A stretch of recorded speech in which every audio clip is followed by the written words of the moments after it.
Hello, my dear students. Myself, M.S. Patil.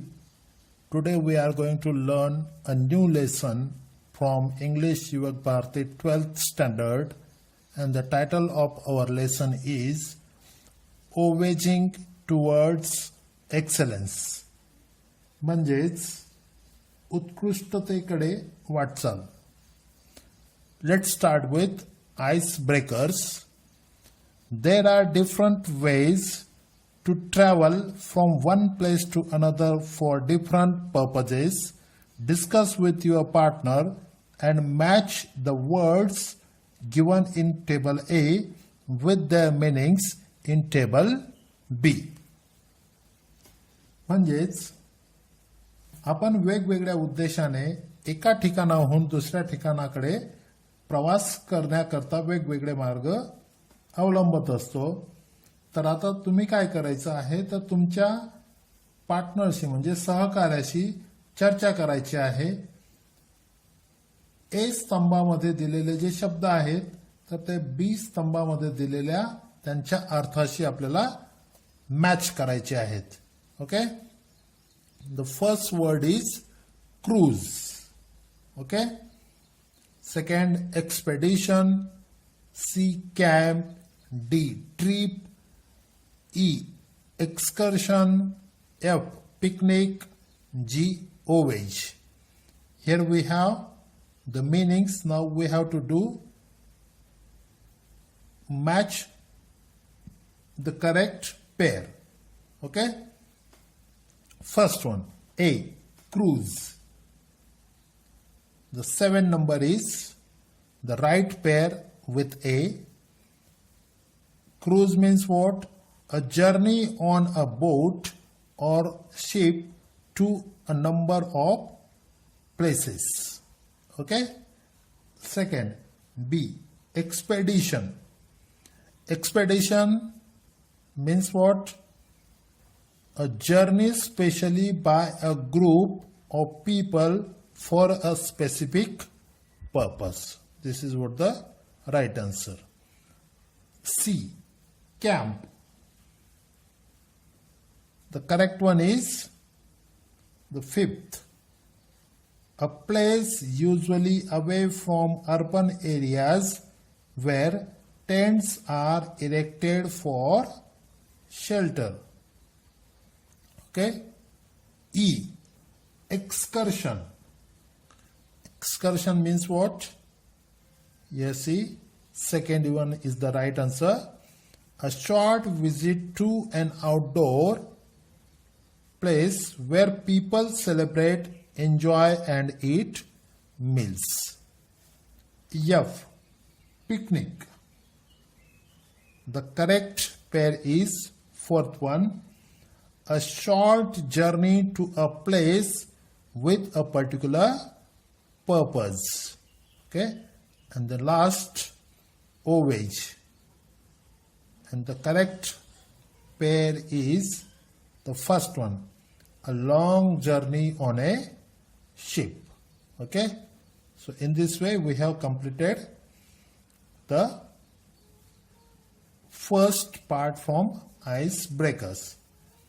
Now let's turn towards the next one. Discuss the following with your partner and complete the web. आता या ठिकाणी आपल्याला ही एक web देण्यात आलेली आहे, तर ती आपल्याला इथं पूर्ण करायची आहे. Here they have given 2 words. Okay. Qualities required for excellence. Excellence म्हणजे उत्कृष्टतेकडे. ओके. किंवा उत्कृष्टता. आता उत्कृष्टता जीवनात आणण्यासाठी कोणत्या क्वालिटीची गरज आहे, कोणत्या गुणांची आवश्यकता आहे? Vision, hard work. Now let's try to guess.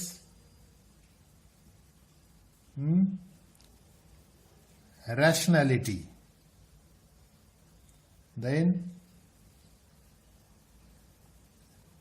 Team work. Then humility,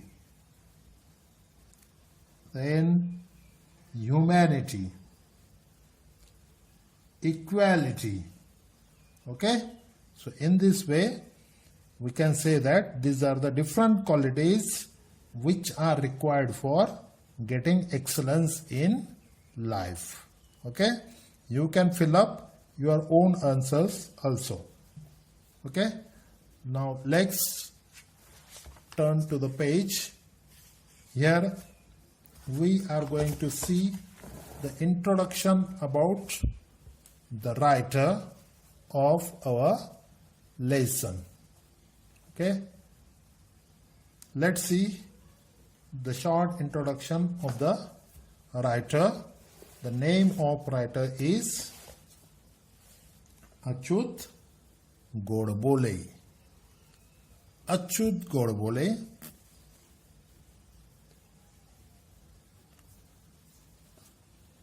born in 1950,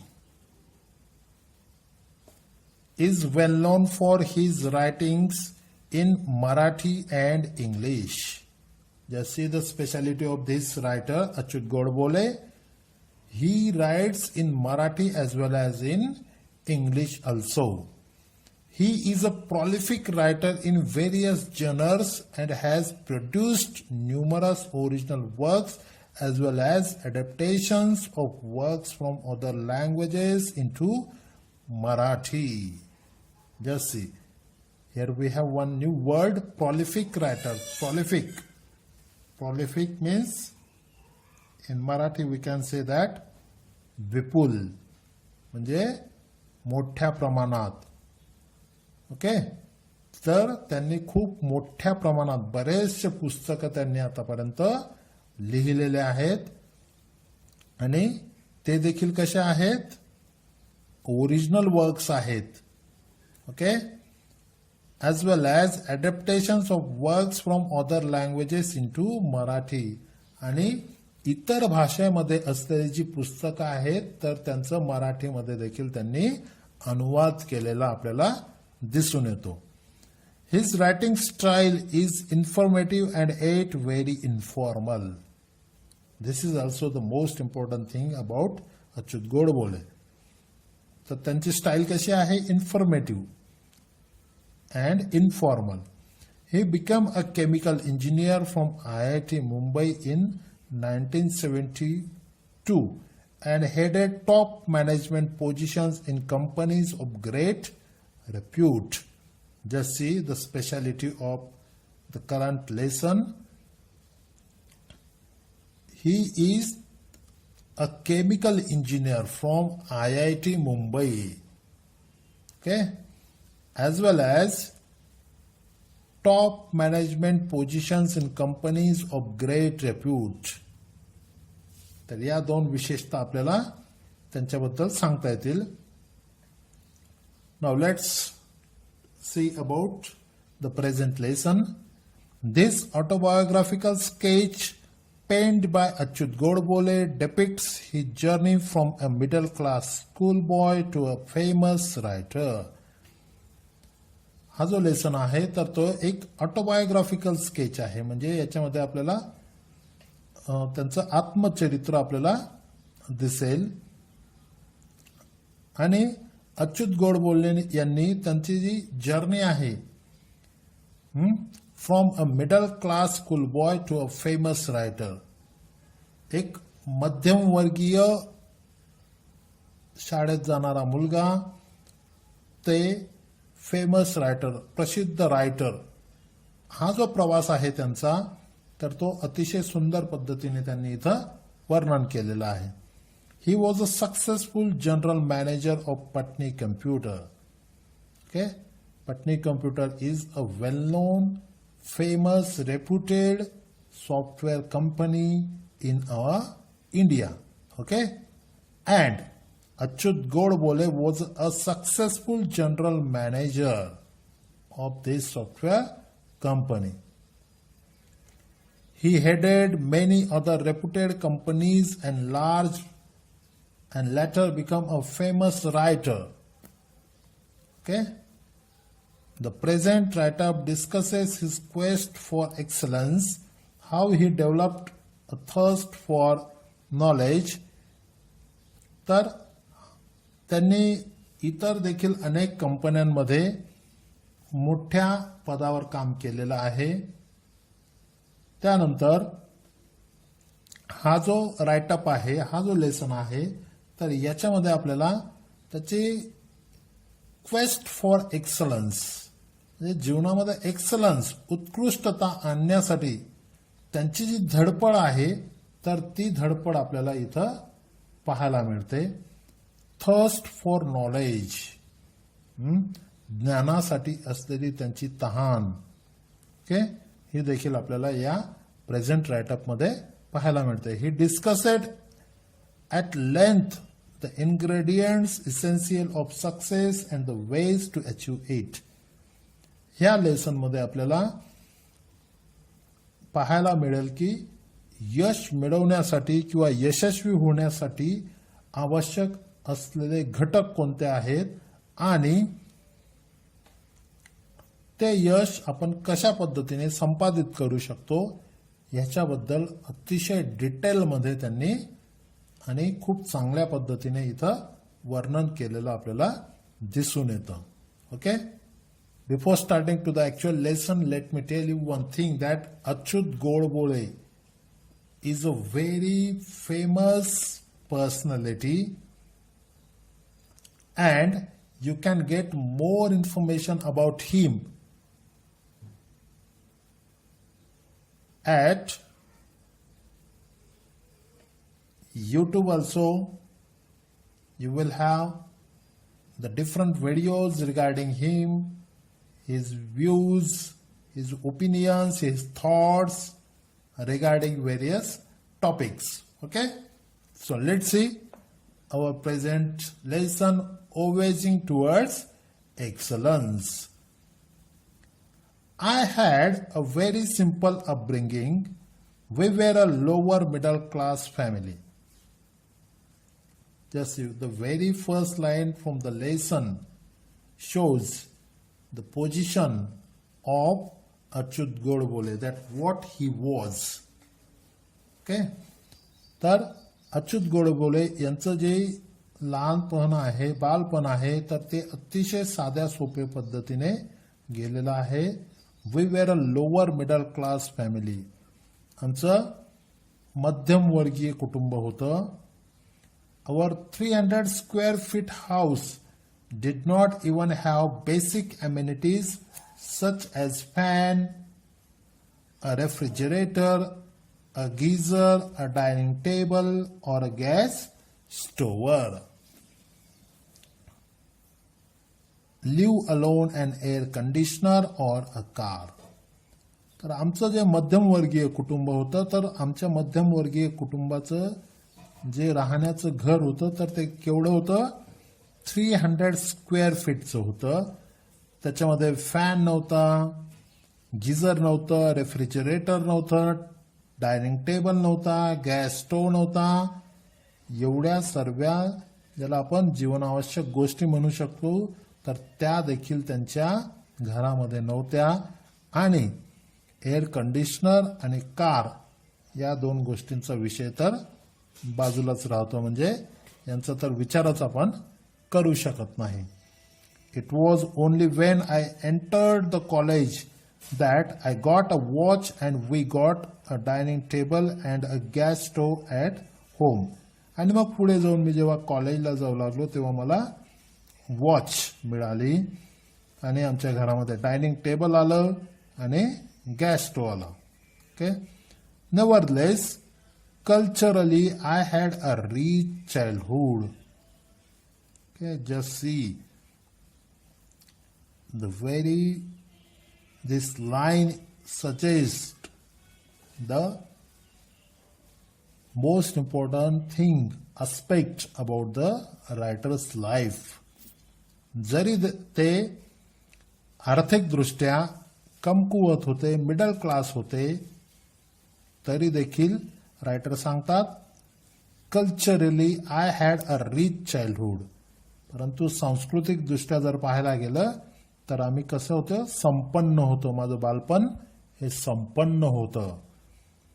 Poets like Vinda Karandikar, Mangesh Padgaonkar, and Vasant Bapat used to visit our home, and for hours I could listen to the discussions about poetry, literature, Marathi and English. Just see. Here we come to know the very famous poets, writers, okay, well-known personalities, and these personalities used to came at writers' home. Poets like Vinda Karandikar, Mangesh Padgaonkar, and Vasant Bapat used to visit our home.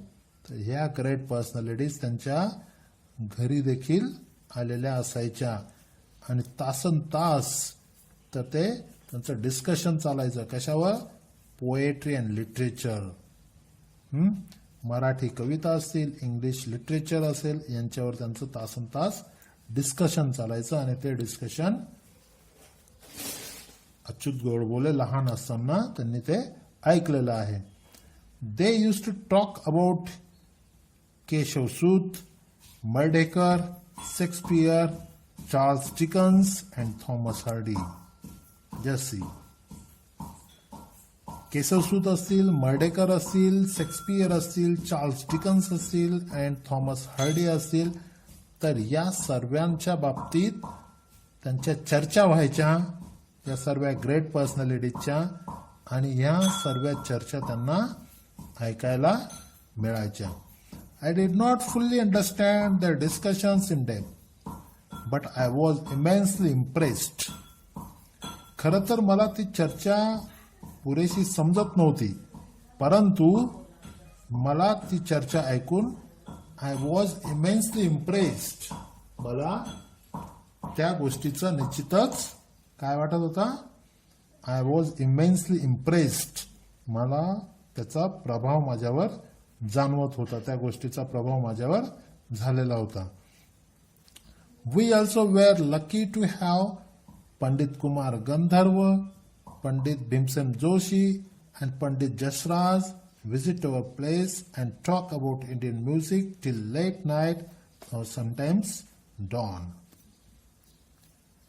पुढे writer सांगतात की मी अजून काही बाबतीत lucky होतो की पंडित कुमार गंधर्व असतील, पंडित भीमसेन जोशी असतील, पंडित जसराज असतील, तर हे लोक देखील आमच्या घरी यायचे आणि ते देखील इंडियन म्युझिक असेल तर या विषयावर तासन तास इवन लेट नाईट उशिरा रात्री उशिरापर्यंत अँड समटाइम्स डॉन पहाटेपर्यंत त्यांच्या त्या चर्चा गप्पा रंगायच्या.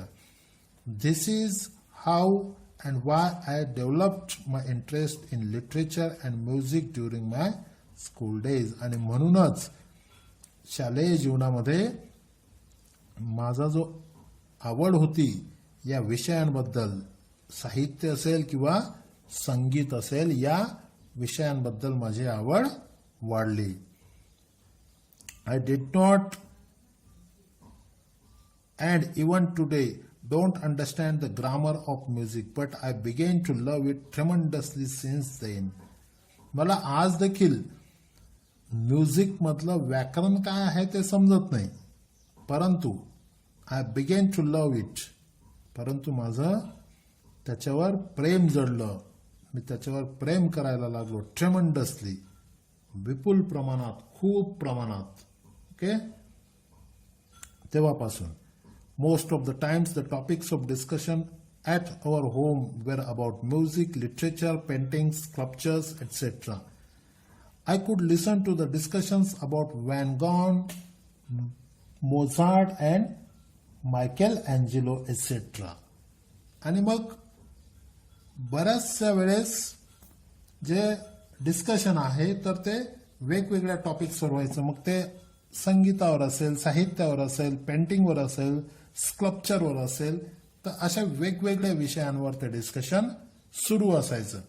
मग त्याच्यामध्ये ते डिस्कशन सुरू असताना व्हॅन गॉग असेल, मोझार्ट असेल, मायकेल अँजेलो असेल, तर ह्या ग्रेट पर्सनॅलिटीचा उच्चार देखील किंवा यांच्यावर देखील चर्चा त्यावेळेस होत असे. आता ह्या तिघही ग्रेट पर्सनॅलिटीज विषयी तुम्ही गुगलवर जाऊन सर्च करू शकतात आणि तुम्हाला त्यांच्याबद्दल डिटेल अशी इन्फॉर्मेशन तिथं मिळू शकते. It was because of such a million around me that I had a firm belief that I still hold that all arts are equally, if not more important in our lives than science or technology. आता या सर्व गोष्टींचा परिणाम काय झाला माझ्या जीवनावर? या सर्व गोष्टींचा परिणाम काय झाला माझ्या जीवनावर की माझ्या जीवनात मला समजून आलं की जीवनामध्ये फक्त सायन्स आणि टेक्नॉलॉजीच महत्वाचे नाही, तर म्युझिक असेल, लिटरेचर असेल, पेंटिंग असेल, स्कल्पचर असेल, तर या सर्व गोष्टी देखील जीवनात मॅटर करतात, महत्वाच्या आहेत. I had learned from my childhood that money does not mean everything in life. जीवनात पैसाच सर्व काही नसतो हे मला लहानपणापासूनच कळलेलं होतं. इट इज नेसेसरी, तो आवश्यक आहे, but if at all there is something which enriches our lives and puts meaning to our existence. It is the arts, music and literature. तर आपल्या जीवनात जसा पैसा महत्वाचा आहे तसंच आर्ट म्हणजे कला, म्युझिक अँड लिटरेचर हे देखील तेवढ्याच महत्वाचे आहे.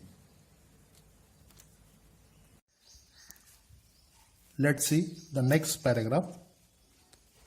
This is not to say that I did not like science or mathematics. याचा अर्थ मुळीच असा होत नाही की मला सायन्स आणि मॅथमॅटिक्स आवडत नाही. In fact I loved this subjects. खरं तर मला हे सब्जेक्ट्स खूप आवडतात. However, I did not study them only for scoring maximum marks in the examinations. पण खरा प्रश्न हा आहे की मी त्यांचा जो अभ्यास आहे तो फक्त एक्झाम्ससाठी करत नाही. I use to study these subjects or any subject for that matter for its inherent beauty. खरं तर मी या किंवा अशा कोणत्याही विषयाचा अभ्यास जो आहे तो त्याचा मुळाशी असलेला जी ब्युटी आहे, जी सुंदरता आहे, जे सौंदर्य आहे ते पाहून त्याचा अभ्यास करत असतो. I found Newton's law of motion beautiful and Pythagorean theorem elegant.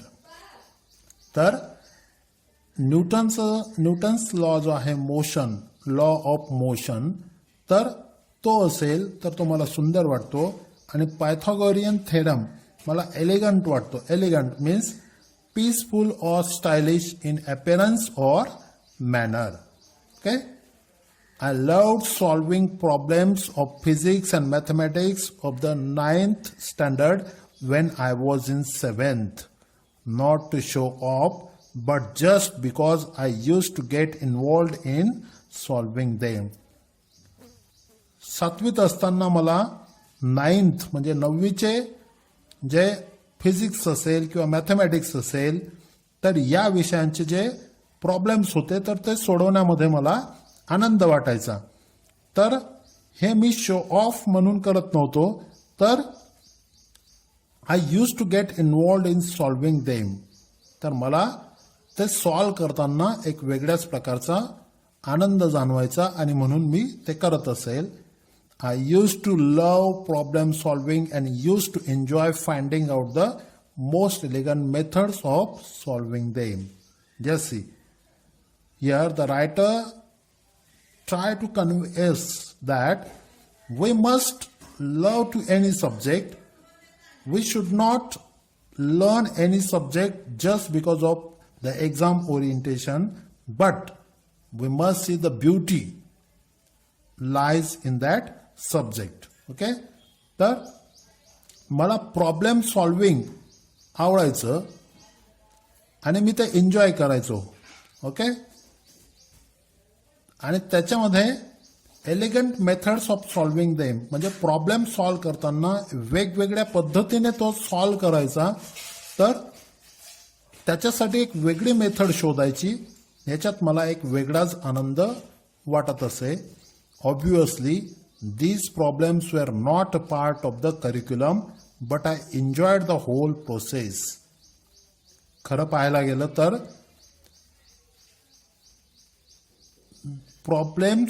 these problems हे पार्ट नव्हते करिक्युलमचे, म्हणजे अभ्यासक्रमाशी रिलेटेड ते नव्हतं, पण तरी देखील ही पूर्ण प्रोसेस मी एन्जॉय करत असे. This attitude of looking beyond marks or examinations and to seek joy in solving any challenging problem helped me to develop a problem-solving attitude which came handy when I appeared for my IIT entrance, because this exam is completely based on your problem-solving ability and the ability to think not only logically but quickly and rapidly. तर कुठलाही विषय हा फक्त एक्झामसाठी न अभ्यासता त्याच्यात आनंद शोधणं, त्याच्यात असलेलं जे चॅलेंज आहे तर ते शोधून त्याचा अभ्यास करणं हे मला आवडत असे. आणि हा जो प्रॉब्लेम सॉल्विंग ॲटिट्यूड आहे तर हा निश्चितच मला पुढे जाऊन मी IITची जी एंट्रन्स परीक्षा आहे तर ती दिली तर त्यावेळेस मला ते कामात आलं. कारण की IIT एंट्रन्सची जी एक्झाम आहे तर ती कशावर बेस्ड आहे, your problem solving ability and the ability to think not only logically but quickly and rapidly. फक्त विचार करणं याच्यावर ती एंट्रन्स टेस्ट डिपेंड नसून तर लॉजिकली, क्विकली अँड रॅपिडली, म्हणजे तार्किक दृष्ट्या देखील विचार करता आला पाहिजे आणि तो कसा असला पाहिजे, क्विक अँड रॅपिड. तर या पद्धतीने मला माझा हा गुण IIT एंट्रन्स एक्झामच्या वेळेस का मिळाला. I scored 100% marks in mathematics in almost all the examinations that I appeared for from my first standard until IIT. Mathematics विषयी रायटर जे आहेत अच्युत गोडबोले यांना विशेष असा रस आहे किंवा विशेष असं त्यांचं प्रेम आहे.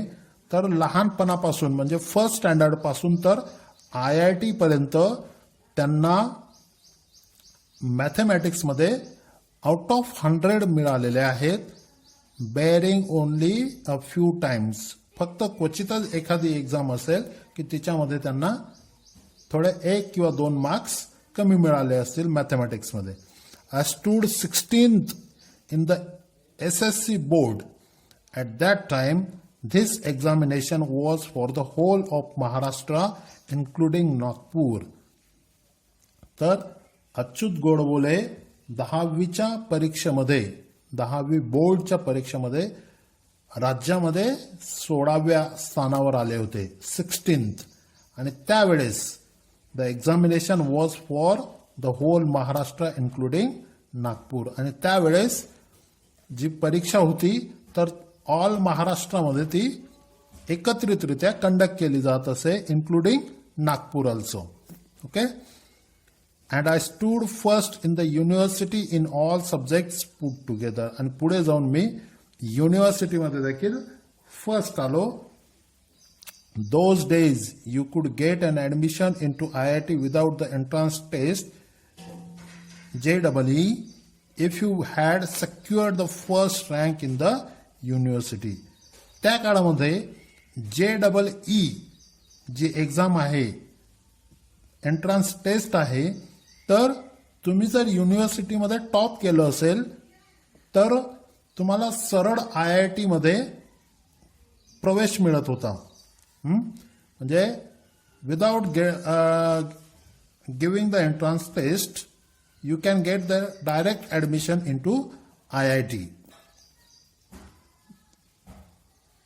Therefore, I did not have to appear for the entrance test to get the admission into IIT, but nobody in Solapur told me about it. तर मी युनिव्हर्सिटीमध्ये टॉप केलेलं असल्यामुळे मला IITला एंट्रन्स देण्याची गरज नव्हती खरं पाहिलं तर, परंतु सोलापूरमध्ये या गोष्टीविषयी कुणाला माहीतच नव्हतं.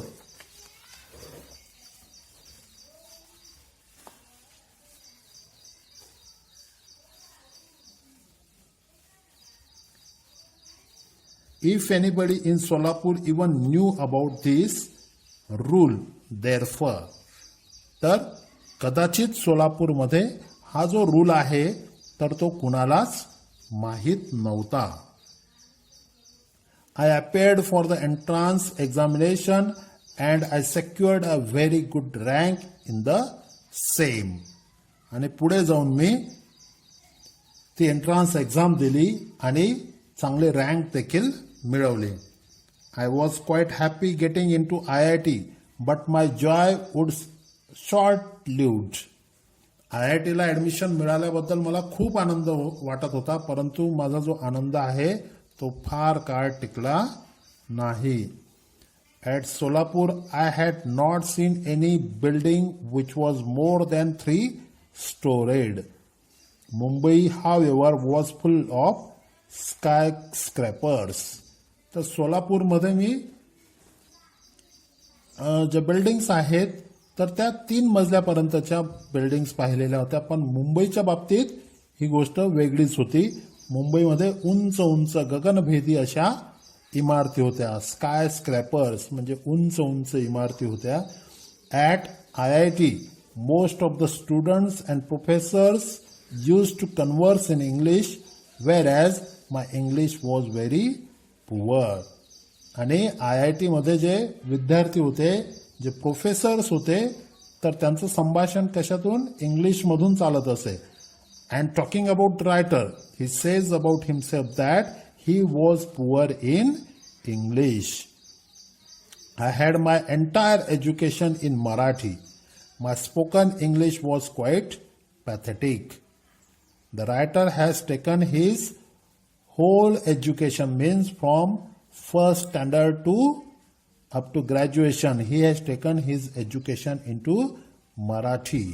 त्यांचं पूर्ण शिक्षण जे होते तर ते मराठीतून झालेलं होतं आणि त्यांचं इंग्लिश जे होतं अतिशय पॅथेटिक होतं, म्हणजे इम्प्रेसिव्ह नव्हतं किंवा he was not so good in English. Not only did I have a very weak vocabulary, but my pronunciation also was terrible and my construction of English sentences very awkward to say the least.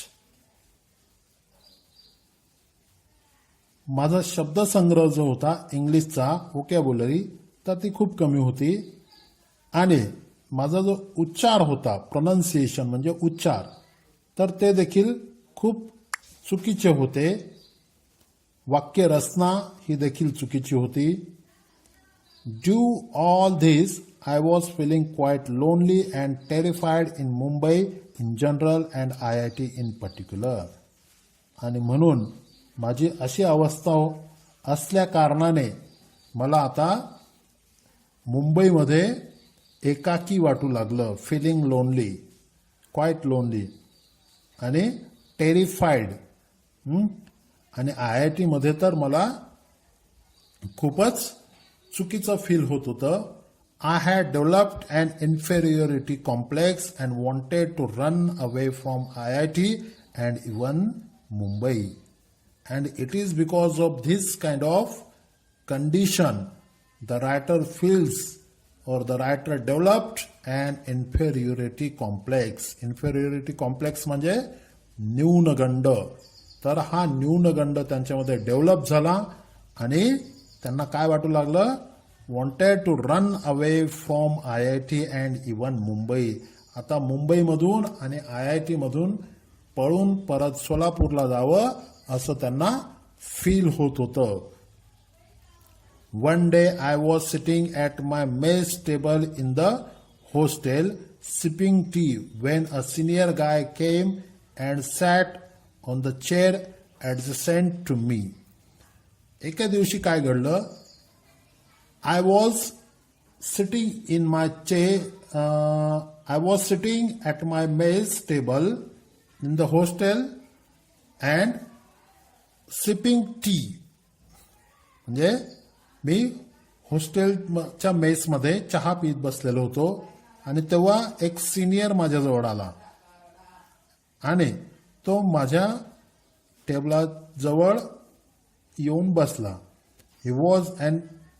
He was a convent educated guy with very sophisticated English, at least spoken or colloquial English.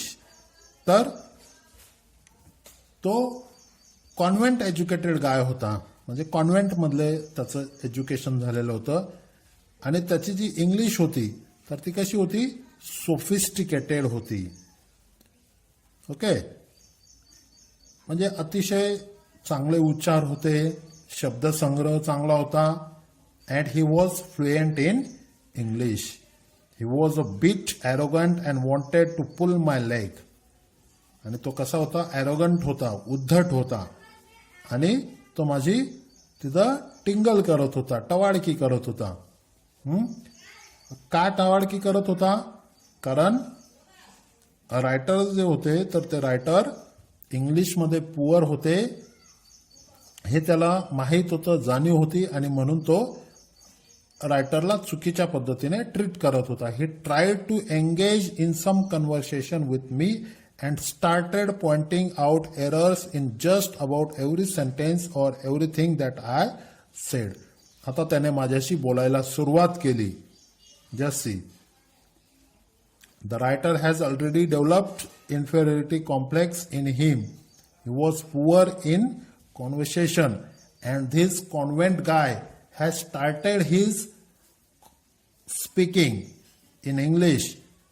He started the conversation with the writer, and when the writer was giving answers, when the writer was trying to speak with him, he was just pointing out the errors. तर रायटरच्या बोलण्यामध्ये तो आता फक्त चुका शोधत होता, प्रत्येक वाक्यामध्ये तो चूक शोधत होता. After about 5 minutes he walked away after insulting me. आणि 5 मिनिटांनंतर तो या पद्धतीने माझं इन्सल्ट करून, अपमान करून तो तिथून निघून गेला. I felt extremely humiliated and upset. आता रायटरला या गोष्टीबद्दल निश्चितच खूप अपसेट जाणवू लागलं, अपसेट वाटू लागलं. As it is I was feeling quite depressed and diffident and this incident was the last straw. I was feeling quite depressed. आता रायटरला डिप्रेस्ड फील होऊ लागलं, निराश वाटू लागलं. आणि हा जो प्रसंग होता तर या प्रसंगामुळे डिफिडंट म्हणजे निश्चितच लॅकिंग कॉन्फिडन्स. आता रायटरचा स्वतःवरचा जो विश्वास होता तर तो त्यांनी गमावलेला होता. I was almost broken. म्हणजे रायटर आता पूर्ण खचून गेलेले होते. I felt out of place there and literally wanted to run away to Solapur that very moment. तर त्याच क्षणाला रायटरला जाणवत आहे की आपण आता इथून निघून जावं आणि सोलापूरला जावं असं त्याला फील होत होतं. हावेवर तरी देखील it was only my self esteem which stopped me. परंतु माझ्या आत असलेलं सेल्फ एस्टीम म्हणजे आत्मगौरव ज्याला म्हणू शकतो आपण, त्याने मला रोखून धरलं. नाव यार this kind of situation arose in every person's life. Not only about speaking, we can say in general life that any kind of situation arose in our life and we felt inferiority complex, न्यूनगंड तयार होतो आणि अशा परिस्थितीमध्ये आपण खचून जातो आणि त्यावेळेस आपण निराश होतो, हताश होतो, आपल्याला मार्ग सुचत नाही आणि नेमकं तीच परिस्थिती रायटरची देखील झालेली आहे. परंतु रायटर जे होते हे सहज हार मानणाऱ्यांमधले नव्हते. He says that only my self esteem which stopped me. माझा जो आत्मगौरव होता त्याने मला रोखून धरलं. Suddenly a feeling of determination and strength came over me and gripped me. आणि अशा परिस्थितीमध्ये ज्या गोष्टीची आवश्यकता असते तीच गोष्ट नेमकं रायटर सोबत घडली. काय? Feeling of determination and strength came over me and gripped me. Feeling of determination म्हणजे मी संकल्प केला, निर्धार केला आणि एक वेगळ्याच प्रकारची चेतना माझ्यामध्ये निर्माण झाली आणि त्या फिलिंगने, त्या भावनेने मला धरून ठेवलं. Despite hailing from Solapur, if I could be a rank holder in the school, college and IIT with many awards in mathematics, there must be something right with me. मी जर सोलापूर सारख्या शहरामधून आलेलो असेल तरी देखील मी कसा आहे? रँक होल्डर आहे स्कूलमध्ये, कॉलेजमध्ये, IIT मध्ये आणि मॅथमॅटिक्समध्ये तर मला बरेचसे असे अवॉर्ड्स देखील मिळालेले आहेत. These were my plus points. हे सर्व काय होते? माझे प्लस पॉइंट्स होते. There must be something right with me. मी काही सामान्य नाही. माझ्यामध्ये जर एवढी क्षमता आहे तर मी निश्चितच काहीतरी करू शकतो, बनू शकतो. ही भावना त्याच्यामध्ये त्या वेळेस निर्माण झाली.